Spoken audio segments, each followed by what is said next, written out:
Olá, amigos, sejam bem-vindos ao nosso canal do YouTube. Meu nome é Renata Barros, estou aqui com o nosso querido irmão Juraci de Abreu, que falará sobre resignação e fé. Muito obrigada, Juraci, por aceitar o nosso convite na noite de hoje. Eu que agradeço a oportunidade, né? E nós vamos falar então sobre esse tema, né? Conforme foi pedido, resignação e fé. É um tema que vai procurar nos dar uma espécie de alento para as nossas dificuldades, né, do dia a dia. Allan Kardec, como mensageiro do Cristo Consolador, né? Ele tem uma frase que é muito importante a esse respeito de estímulo, né? Que ele diz assim, que o fardo é proporcional às forças, como a recompensa será proporcional à resignação e à coragem, né? Então, ele está dizendo que Deus não vai colocar sobre nossos ombros alguma coisa que a gente não possa superar. E a doutrina espírita, ela nos ensina que a resignação, né, diante das dificuldades da vida, permite que a pessoa saia um pouco do vale, né, dessa vida cotidiana e procure buscar uma perspectiva mais ampla de vida, né? Ou seja, que a vida na Terra não tenha tanta importância. Na realidade, a vida corporal ela é passageira diante de uma eternidade. Ou seja, que qualquer dificuldade que nós estivermos passando, ela vai passar, ela vai acabar, né? Eterno é o espírito, né? Essa dor, essa dificuldade, ela é transitória. A gente tem que ter isso em mente, porque isso também é consolador. O espiritismo, demonstrando, né, a imortalidade da alma, ele procura reavivar nossa fé no futuro, procura levantar os nossos ânimos e, com isso, fazer com que tenhamos resignação nas vicissitudes da vida, né? Porque, como eu já disse, a vida terrena ela perde um pouco a importância diante dessa perspectiva de uma vida eterna no mundo espiritual, né? Que realmente ali é só um acidente de percurso que a gente vai ultrapassar. A alma é eterna e ela vai continuar. E os problemas são passageiros. Mas aí tem a nossa atitude. Como é que é a nossa atitude no dia a dia, né? Nós estamos, de alguma forma, condicionados pela lei da sobrevivência a querer ter controle de tudo na nossa vida. Nessa hora nós nos julgamos Deus. Na realidade, a doutrina nos diz que nós somos deuses em evolução, mas estamos muito longe disso aí. Então nós temos essa mania de querer ter controle de tudo na nossa vida, né? Mas se a gente pensar um pouquinho mais, com mais humildade, né, e serenidade, nós vamos ver que a nossa significância em relação aos acontecimentos da vida, ela é bastante limitada, né, com base no nosso livre-arbítrio, né? Não podemos esquecer, de forma alguma, que nós não temos grandes poderes, né, são os acontecimentos da vida. Nós não temos o controle total, né? No máximo que nós temos é o controle do presente. O amanhã, o futuro, pertence a Deus, né? E nós não sabemos o que vai acontecer amanhã ou depois. Então, a gente tem que estar preparado para isso. Nós vivemos, sim, no mundo de provas e expiações, onde predomina a impermanência. Isso, às vezes, é chocante para nós, né? Tudo aqui é impermanente. O que é hoje poderá não ser daqui a pouco ou amanhã, independente do nosso controle da nossa vontade. O que quer dizer isso? Que os nossos amores, nossa saúde, nosso dinheiro, nosso status, isso tudo pode sair do nosso controle de uma hora para outra. Então, tudo é impermanente, tudo aqui é transitório, até nós mesmos. Tudo é transitório para nós. A saúde, que hoje está boa, amanhã pode não estar, a alegria de estarmos com pessoas queridas, a vida profissional em equilíbrio, né, que muitas vezes é motivo de muita alegria, a vida financeira equilibrada, tudo isso nós temos que entender que nós conquistamos com a permissão de Deus e que isso poderá ser retirado de nós sem aviso prévio. E o que é mais importante, curioso e intrigante, para o nosso crescimento. Olha só, como assim? Fica difícil, né, de pensar, puxa vida, mas não estava tudo tão certinho.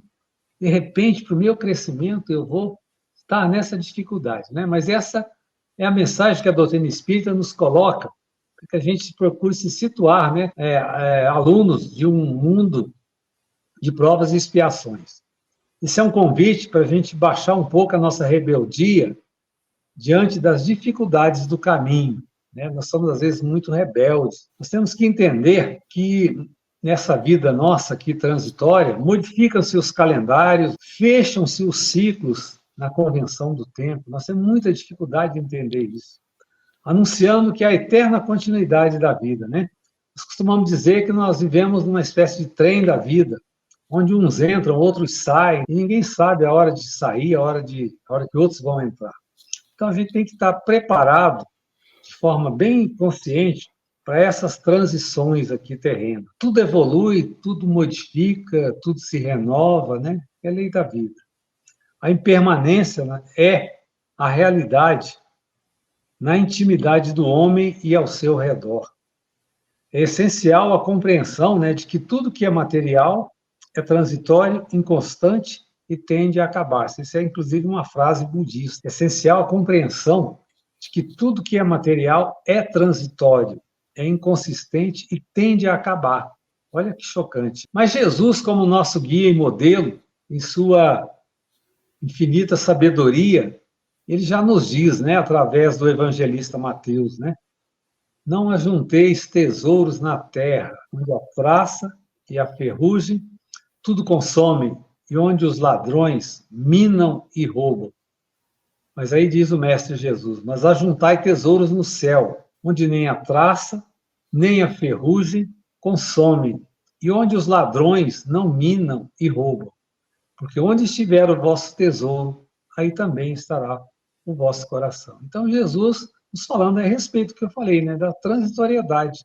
Nós não podemos ficar querendo ajuntar tesouros achando que eles são eternos, né? Um dia vem a traça e leva, um dia vem o ciclo da vida e leva.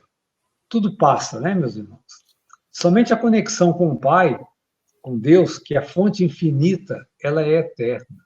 Porque nós somos espíritos eternos, conectados com Deus. Também o Espiritismo, meus irmãos, ele nos convida a uma resignação suprema face aos desígnios de Deus. Olha só, resignação suprema face aos desígnios de Deus. Mas para aceitarmos essa vontade, nessa intensidade, isso exige muita intimidade, confiança em Deus, muita maturidade nossa nessa confiança com Deus.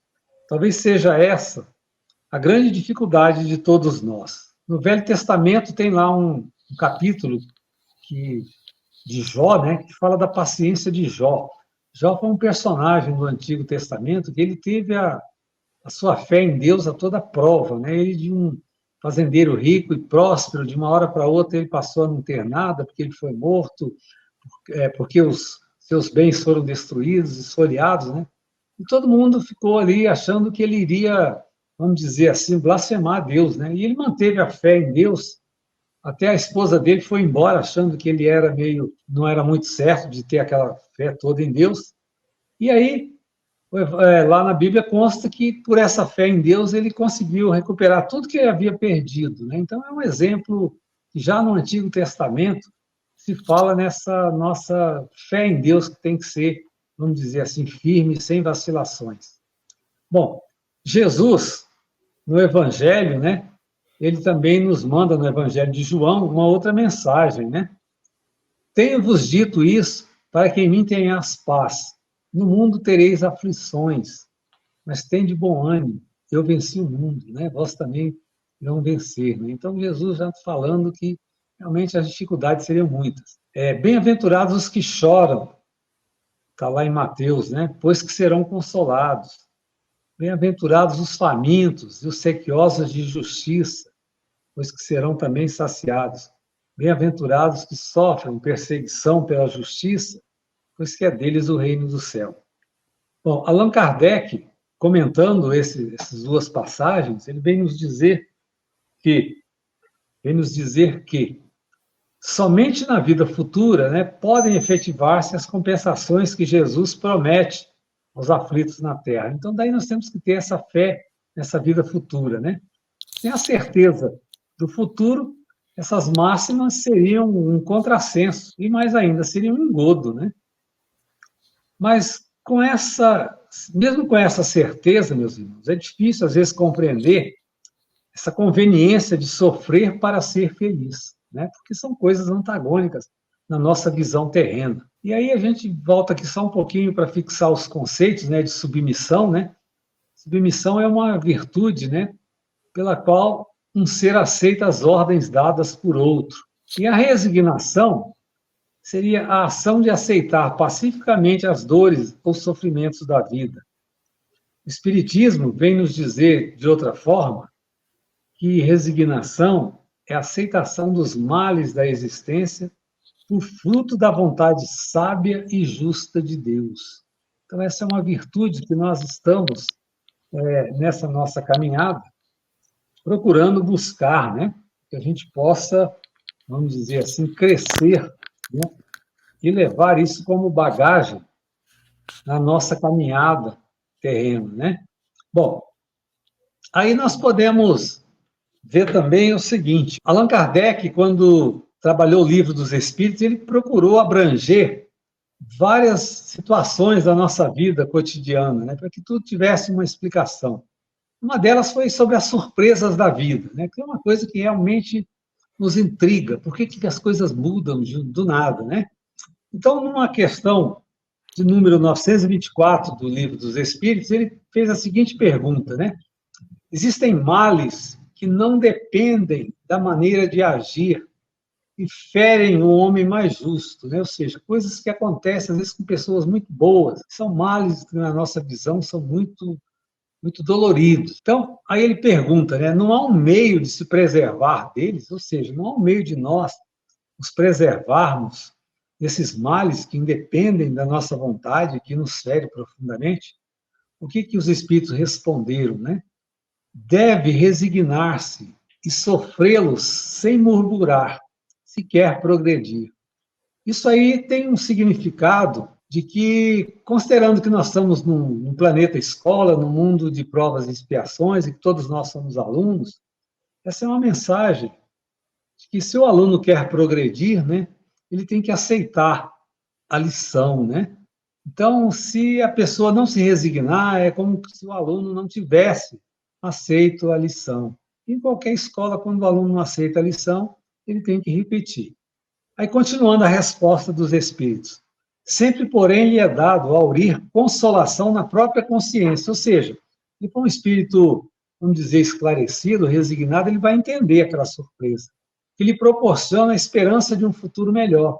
Ou seja, ele vai ter aquela certeza de que aquela surpresa tem uma razão de ser, né? Que alguma coisa deve acontecer por conta daquela ocorrência, que aquilo vai melhorar o seu estado evolutivo, que aquilo vai fazê-lo progredir.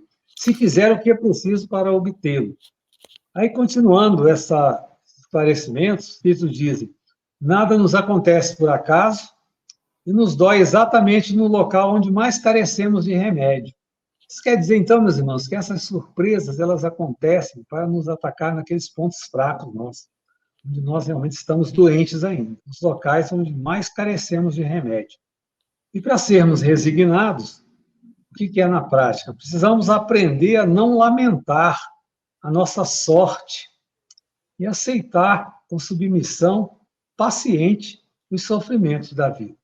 Naturalmente, meus irmãos, que isso é um desafio para uma existência inteira, mas nós temos que procurar buscar essa resignação dentro das nossas possibilidades. Enfim, lamentar não é assim, vamos dizer, uma prova de sabedoria e de aprendizado. Lamentar é mais assim, alguma revolta, como se fosse aquele aluno que está ali sempre reclamando do professor, dos exercícios. Não dá. No livro Boa Nova, de autoria do espírito espiritual de Humberto de Campos, tem vamos dizer assim, uma mensagem que nos fala a esse respeito. Uma lição ditada por Humberto de Campos na psicografia de Chico Xavier.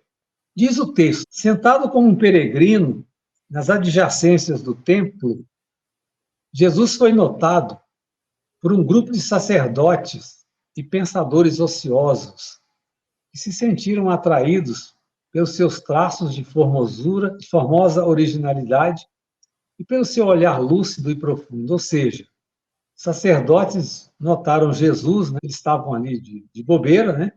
E viram nele um ser diferente. Alguns deles se afastaram sem maior interesse, mas um deles, de nome Hanã, que por coincidência seria mais tarde o juiz inclemente de sua causa, ou seja, o juiz que julgou Jesus, aproximou-se do desconhecido e dirigiu-se-lhe com orgulho a pergunta abaixo. Galileu, né? Que fazes aqui nessa cidade? Aí Jesus responde: passo por Jerusalém buscando a fundação do reino de Deus, exclamou Cristo com uma modesta nobreza.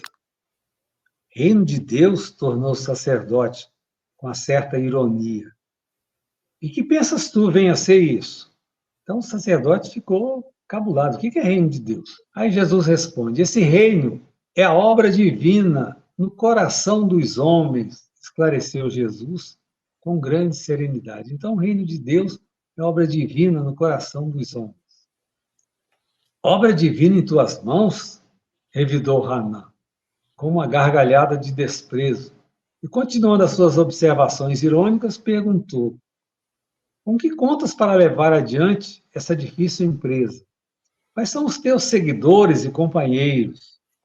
Acaso terás conquistado o apoio de algum príncipe desconhecido e ilustre para auxiliar-te na execução dos teus planos? Jesus responde: meus companheiros hão de chegar de todos os lugares, respondeu o mestre com humildade. Então, nós aqui que estamos aqui ainda, né?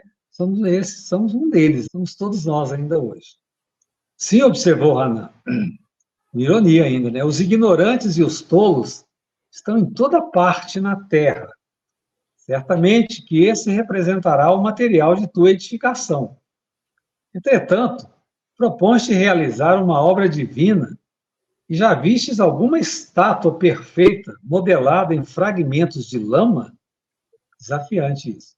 Sacerdote, replicou Jesus com energia, nenhum mármore existe mais puro e mais formoso do que o do sentimento, e nenhum cinzel é superior ao da boa vontade. Somos todos nós os homens de boa vontade. Muito bem. Nessa sequência, podemos dizer que Jesus veio implantar o reino de Deus, né, no nosso coração, para que nós não tivéssemos nunca dúvidas da bondade de Deus. O Espiritismo nos fala com bastante ênfase, né, nos atributos de Deus, já que o Espiritismo nos diz que nós não temos condições de imaginar Deus assim em sua plenitude. Então, o Espiritismo nos dá algumas dicas dos atributos da divindade de Deus, né? Primeiro, que Deus é eterno, sem começo, meio ou fim, que Deus é imaterial, que é diferente de tudo que conhecemos como matéria, que ele é imutável, que ele vamos dizer, ele sendo soberanamente bom e justo, está lá no Evangelho, não pode agir caprichosamente nem com parcialidade. Logo, por definição, as vicissitudes da vida derivam de uma causa, pois que Deus é justo, justo há de ser essa causa. Então, o Espiritismo vem nos dizer que, se as nossas dificuldades elas têm a permissão de Deus, e Deus é justo, e Deus é soberano, ele é imutável, ele não tem nenhuma preferência de uns sobre os outros, essas causas deverão ser justas. Então, que a gente não fique questionando. O Espiritismo nos ensina que, pela lei de causa e efeito, quanto mais grave é o mal, mais enérgico deve ser o remédio. Como as nossas doenças materiais nossas, elas têm um remédio proporcional à gravidade. Aquele, pois, que muito sofre, deve reconhecer que muito tinha a expiar e deve regozijar-se à ideia de que a cura está próxima. Esse texto está lá no Evangelho segundo o Espiritismo, capítulo 5, item 10. Mas é um convite para que nós, ao invés de nos revoltarmos, que nós nos alegremos com a ideia de que a cura está próxima, porque se chegou aquela provação, que aquilo é uma prova. E nós sabemos que na escola, quando nós passamos bem numa prova, nós mudamos de nível, né? Nós temos uma alegria do progresso. Então, que a gente consiga entender essas dificuldades, né, com esse enfoque, de que é um remédio para os nossos problemas e que a cura está próxima. Bom, mas dele depende pela resignação, dele, quer dizer, do Espírito depende pela resignação, tornar proveitoso o seu sofrimento e não lhe estragar o resultado com as suas impaciências. Ou seja, não vamos estragar o remédio, né? Porque a gente recebe o remédio, que são as dificuldades, vamos tomá-lo vamos dizer assim, com disciplina, porque senão nós vamos estragar o resultado, visto que, do contrário, terá que recomeçar, ou seja, terá que tomar outra dose, terá que repetir tudo de novo. É um convite que nós sejamos resignados, que a gente exercite essa resignação com a fé em Deus, com a fé de que tem algum sentido essas dificuldades e que isso é um remédio amargo, sim, porque nós precisamos. Bom, lá no Evangelho também tem um texto que fala da obediência e da resignação, né? A doutrina de Jesus ensina, em todos os seus pontos, a obediência e a resignação. Duas virtudes companheiras da doçura. Por quê? Porque a pessoa que obedece e é resignada é uma pessoa dócil, não é uma pessoa revoltada. E muito ativas. Se bem os homens erroneamente as confundam com a negação do sentimento e da vontade. A obediência, está lá no Evangelho, no capítulo 9, é o consentimento da razão. A resignação é o consentimento do coração. Forças ativas, ambas, porquanto carregam o fardo das provações que a revolta insensata deixa cair.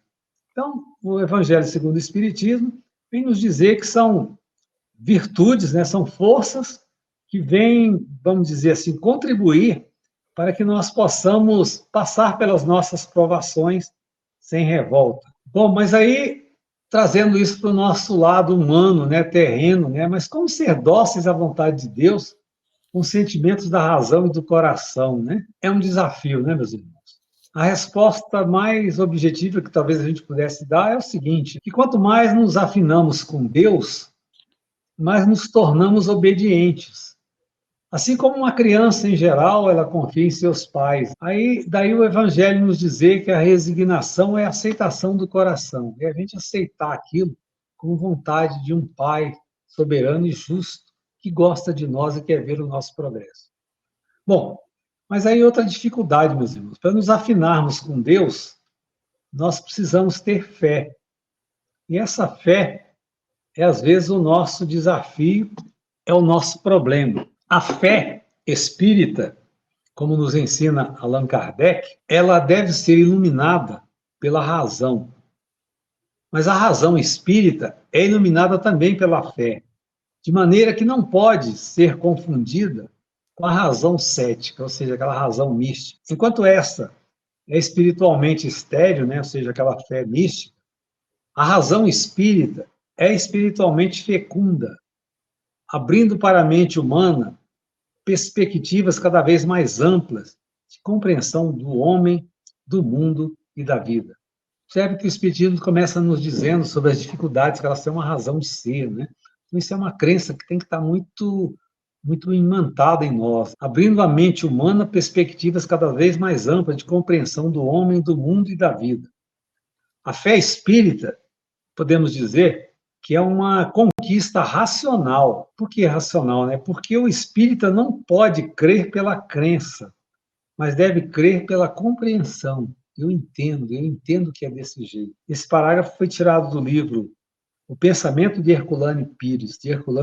Então, o espírita não pode crer pela crença, mas pela compreensão. Emmanuel reforça esse conceito no livro Pensamento e Vida e ressalta que a fé é a força que nasce com a própria alma. É uma certeza instintiva na sabedoria de Deus, que é a sabedoria da própria vida. Então, olha só, é a força que nasce da própria alma.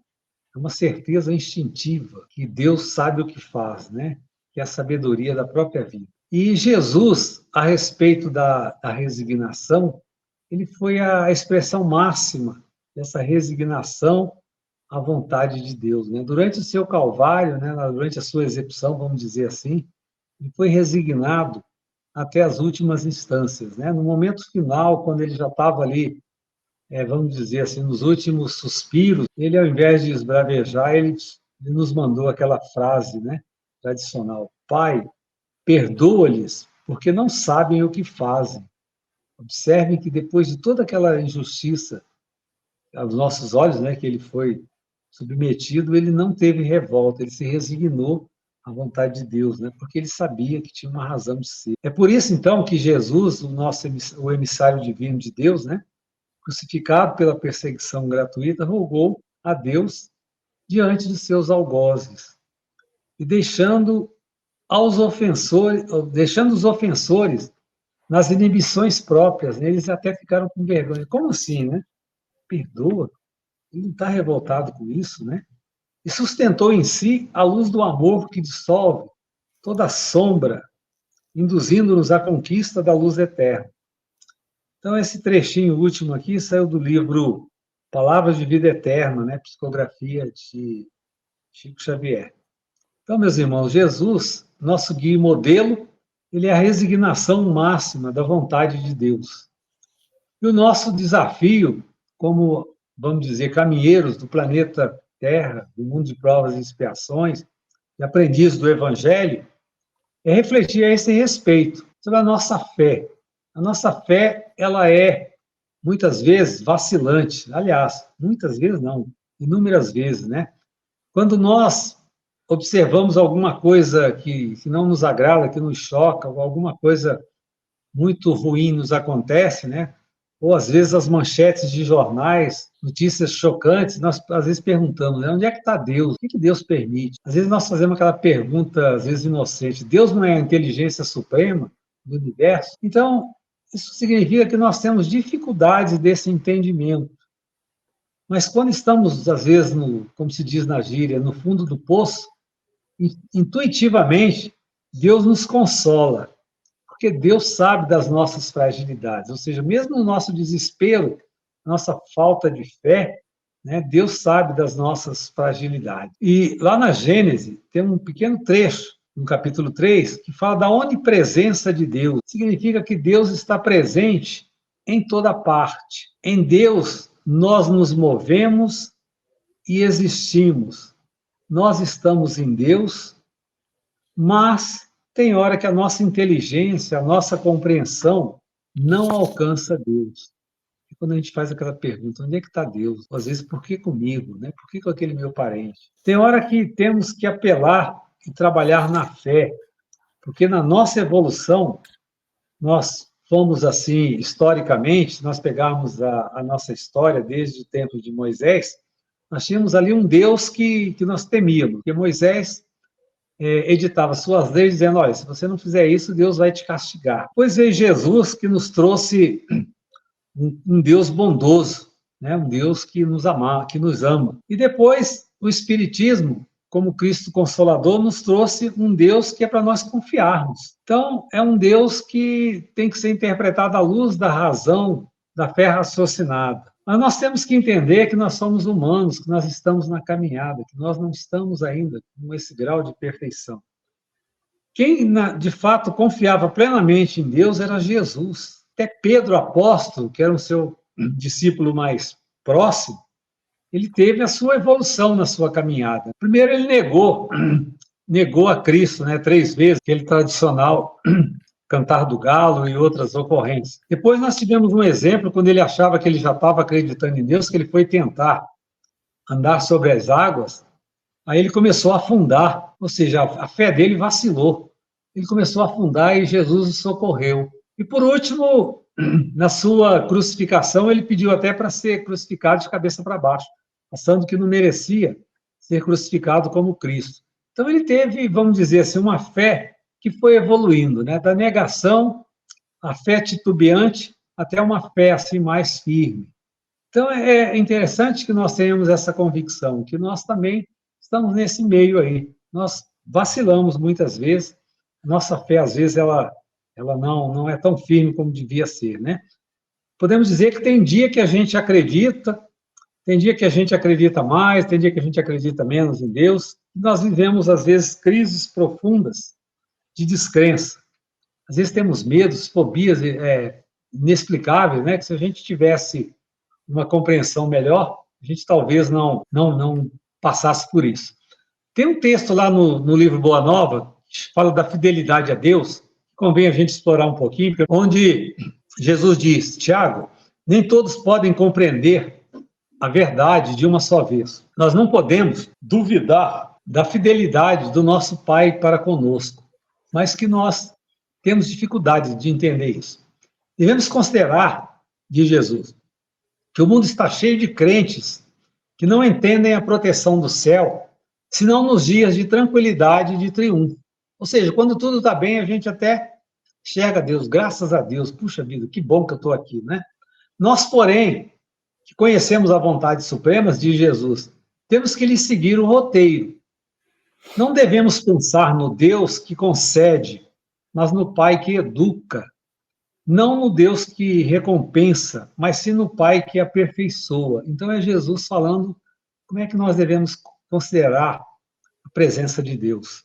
Daí segue que se a nossa batalha pela redenção tem que ser perseverante e sem trégua, nós temos que pensar nisso, que nós não devemos pensar no Deus que concede, mas é num Pai que educa, não num Deus que recompensa, mas num Deus que quer ver o nosso bem. Na prática, nós podemos dizer que se tudo estiver indo bem, nós dizemos louvado seja Deus que cuida de mim, mas nos momentos em que a vida não triunfa, aparentes fracassos na vida corporal, dores, etc., nós nos desesperamos. Todo crescimento requer uma dose saudável de dor. As dores físicas e morais são para o nosso crescimento espiritual e moral. São ideias de Leon Denis, né, no livro Problema do Ser, do Destino e da Dor. Nas trajetórias evolutivas, tudo que vive nesse mundo animal sofre e, todavia, o amor é a lei do universo. Foi Deus quem formou esses seres. A dor segue todos os nossos passos e espreita-nos em todas as voltas do caminho. Nós vamos encerrar com um texto de autoria de Meimei, psicografia de Chico Xavier, que diz o seguinte: confia sempre. Não percas a tua fé entre as sombras do mundo. Ainda que os teus pés estejam sangrando, segue para a frente, erguendo-o por luz celeste acima de ti mesmo. Crê e batalha, esforça-te no bem e espera com paciência. Tudo passa e tudo se renova na terra, mas o que vem do céu permanecerá. De todos os infelizes, os mais desditosos são os que perderam a confiança em Deus e em si mesmo, porque o maior infortúnio é sofrer a privação da fé e prosseguir vivendo. Eleva, pois, o teu olhar e caminha. Luta e serve. Aprende e adianta-te. Brilha a alvorada além da noite. Hoje é possível que a tempestade te amarfanhe o coração e te atormente o ideal, agrilhoando-te com a aflição ou ameaçando-te com a morte. Não te esqueças, porém, de que amanhã será um outro dia. Então, meus irmãos, fiquem com Deus. Esse foi o nosso recado. Esperamos ter despertado um pouco a nossa fé em Deus. Nós somos aprendizes, mas nós vamos chegar lá. Por exemplo, de Pedro, temos que evoluir, porque tudo passa, né? E tudo aqui é uma provação, e essas provações são para o nosso bem. Deus ilumine a todos. Muito obrigado pela oportunidade. Que assim seja, Juraci. É ótima reflexão. Me lembrei da oração do Pai Nosso, que diz, né, em um trecho: seja feita a vossa vontade, assim na terra como nos céus. Que realmente a gente compreenda que é feita a vontade de Deus e que nós precisamos ter fé e resiliência, paciência, muitas vezes, né, para compreender que não é sempre a nossa vontade que acontece, e o que acontece é a vontade de Deus, e é sempre para o nosso melhor, para o nosso melhoramento, para a nossa reforma íntima. Você poderia fazer a nossa oração final? Faço sim. Meus irmãos, vamos então, em atitude de gratidão, levar o pensamento a Deus, nosso Pai, a Jesus, nosso Mestre, guia e modelo, aos Espíritos protetores que nos protegeram nessa jornada, que nos protegeram durante as nossas reflexões. E vamos cada um fazer uma prece interna, pedindo a Deus que nos dê essa resignação que nós estamos precisando, que nos tire um pouco essa rebeldia, que nós possamos ser espíritos cada vez melhores, que possamos, vamos dizer assim, entesourar valores morais para que possamos levar para a vida eterna, que possam contribuir para o nosso progresso. Vamos estender esse nosso pensamento a todas aquelas pessoas que estão nesse momento no mundo, passando pelas suas dificuldades, tentando entender as provações da vida.